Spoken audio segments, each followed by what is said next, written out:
My name is Evangelist Nyatanga, the director of the ShowMe God Ministry. Today we have an exciting program. I am going to be talking to one of our veterans in the faith. I'm going to be speaking to Sister Williams. We call her Auntie Williams. She has been in the faith for a long time. We're going to benefit from her testimonies. God bless you so much as you follow this interview. Makadiko Tete Williams. Ndinofara hangu. Ndinoti munofarawo. Tinotenda zvikuru. Nhasi tauyawo kwamuri kuti tizodzidza pamusoro pekutenda kwenyu as an Adventist. Magara muchechi ino for a long time. What can you tell us about your experiences in this church and maybe the history of your family? Well, can I start with the history of my family? It starts with my grandfather, F.R. Stockill. He grew up in Natal, not was Bergville in Zululand. He was fluent in speaking Zulu. When he was just a young man, him and his wife, my granny, they had a son, Maxwell, and he, a little guy, he was about 4 years old. He was playing outside the kitchen door when the cooker was making floor polish with candles and wax and whatnot. When he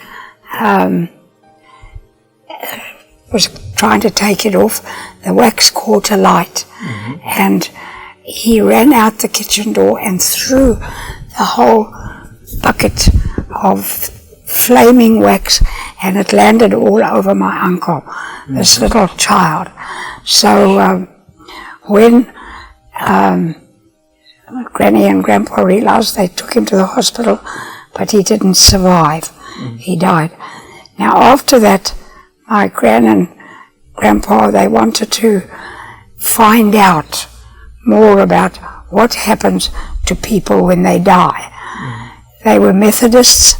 They had a little church on the farm and a little family cemetery. That's where they buried their son. But when they were questioning, they would ask the pastor, what really happens to people when they die? And they were told, this little boy is now in heaven and he's having a good time there with the angels. And then and Grandpa and Granny, they said, no, this is not satisfying us. So one day Grandpa was fixing a roof on the chicken hut outside, and a colporteur, an Adventist colporteur, came around selling books. So he went to my granny, wanted to show her the books, and she said, I don't want to buy any books. She says, but go and see my husband. He's outside. And she showed him. He was up on the top of the roof, putting the roof on. So he called up, he said, I've got some books here, I'd like you to come down and see them. So Grandpa says, no, I don't want to buy any books. He says, but can you tell me what happens to people when they die? So he says, yes, if you come down, I will tell you. So he got this was the literature evangelist, the colporteur. Yes, colporteur, literature evangelist, Seventh-day Adventist. Okay. So he came down and they sat and talked. He explained to them what happens to people when they die. And both he and my granny said, this makes more sense to us. The biblical explanation. And the usual explanation about he's gone to heaven and he's playing on a harp and he's doing all these other things. So they said they'd like to study more. So this man came around on a regular basis and gave them Bible studies, Adventist Bible studies. But he did manage to sell them 2 books. One was Desire of Ages, The other was Great Controversy, I think. The Desire of Ages and Great Controversy.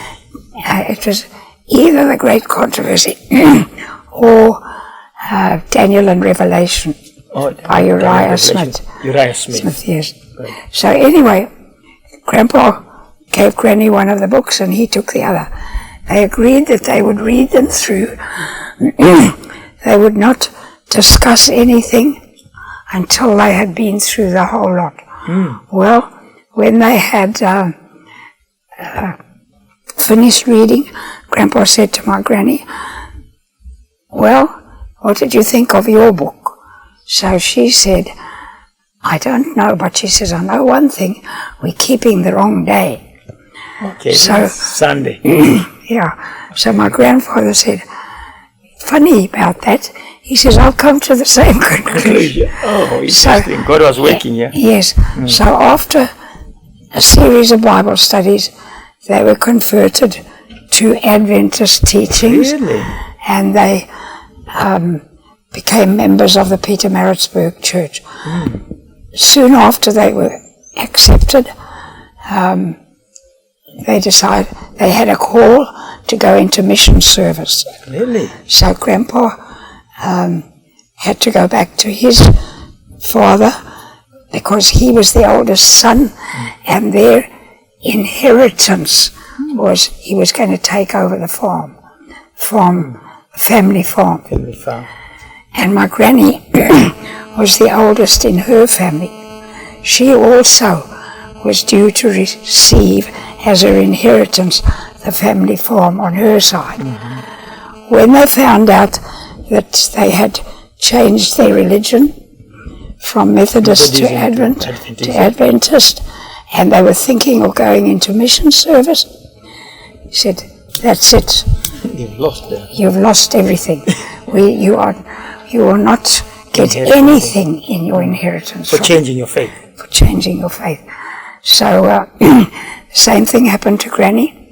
If you guys are going to do this stupid thing, forget you're no longer our family, you don't get the inheritance.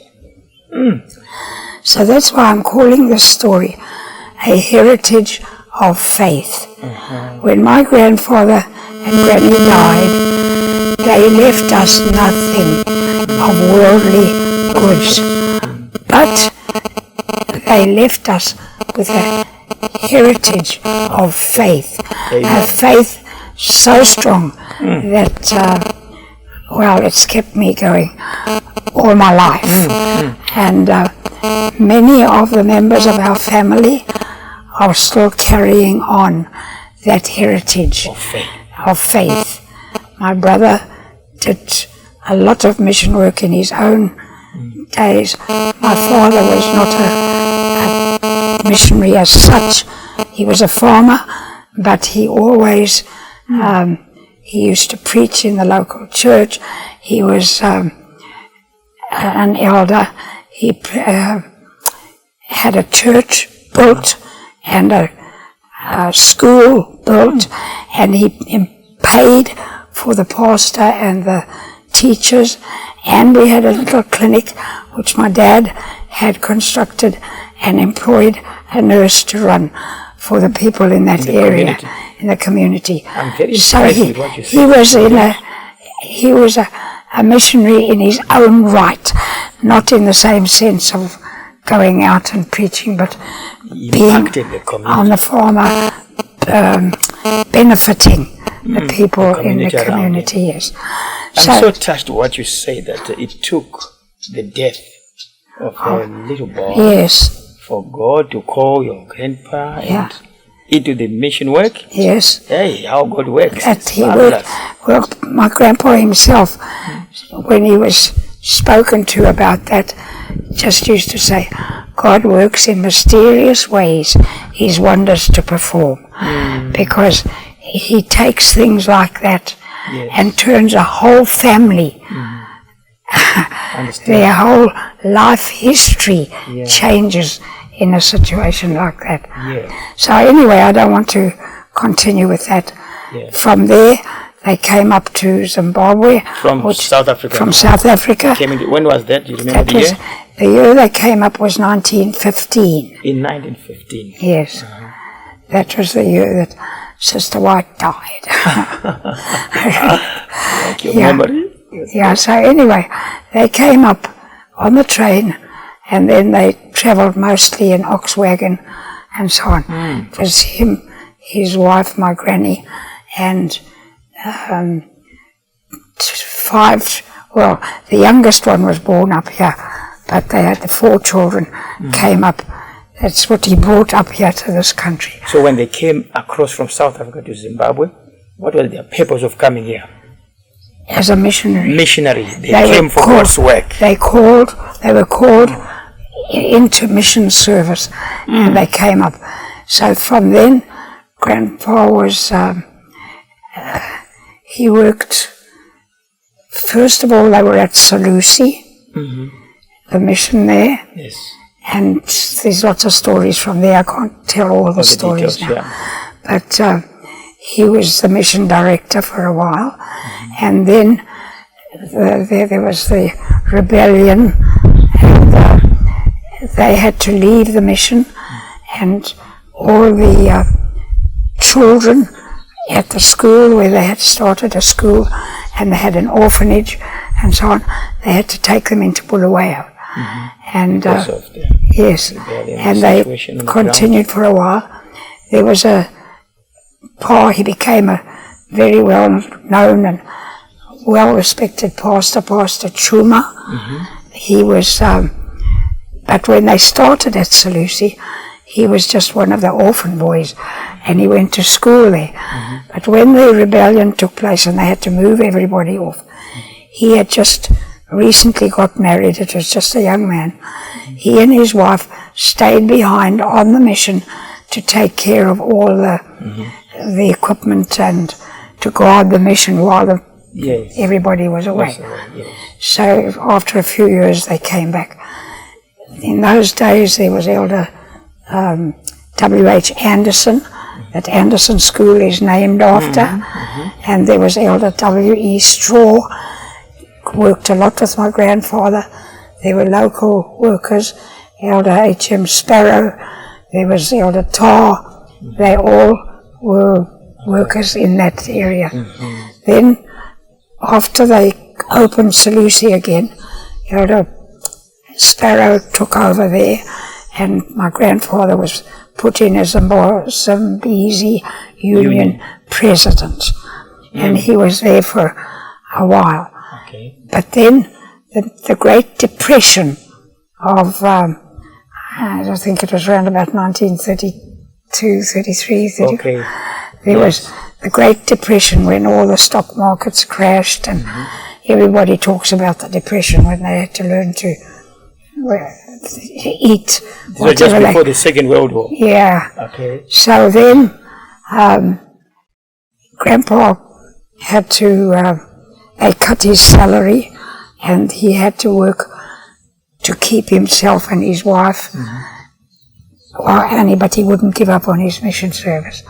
So they, my father was farming near Masvingo. Grandpa had to take my granny there to live because she had now developed diabetes, and they couldn't continue, and they didn't have a salary or anything. So Grandpa went, and he was raising chickens and things like that to sustain them, but he never gave up on the work. So he ministered even during the time of the Depression. He was a determined man. Yes, he said, no, I can't just give up God's work just because the General Conference can't pay me anymore. So he continued, and he oversaw all the work from Masvingo down to Bite Bridge. He inspected the schools, he used to hold efforts, he visited all the people in that area, and it was while he was working there, my granny was invalid at that stage. There were many stories. That's when I entered the picture, and I was born in 1935, and By the time I was about 4 or 5 years old, I used to go with my grandfather when he used to go out to preach. On mission trips to preach. He used to go down to Ngomahuru leper colony on a Sabbath afternoon to preach to the lepers. My father supplied them with skim milk from his dairy, so we used to work there. I used to go with him and sit there on the bench, and my legs didn't even reach the floor. But I used to sit and swing my legs and listen to my grandfather preaching. And from those days, my own desire to become a servant of the Lord, to do missionary work, and I became a teacher. That's another long story, I can't tell it now. But as you can hear, my voice is not right. When I was 4 years old, we were living on that farm. Granny and Grandpa lived in a cottage next door to our main house. I contracted diphtheria during that time that they were there, and practically died. The doctor said to my dad, I have to operate. But I've never done one of these operations. He was just a young doctor. He said, out of medical school. He says, if I operate, she might live. If I don't operate, she still might live. But either way, she could die. So what do you want me to do? So my dad said, well, just operate and we will lay it before the Lord. So he notified our conference brethren. He notified the conference officers were at Lower Guelo Mission in those days. And they called the whole school body together and they had special prayer for me.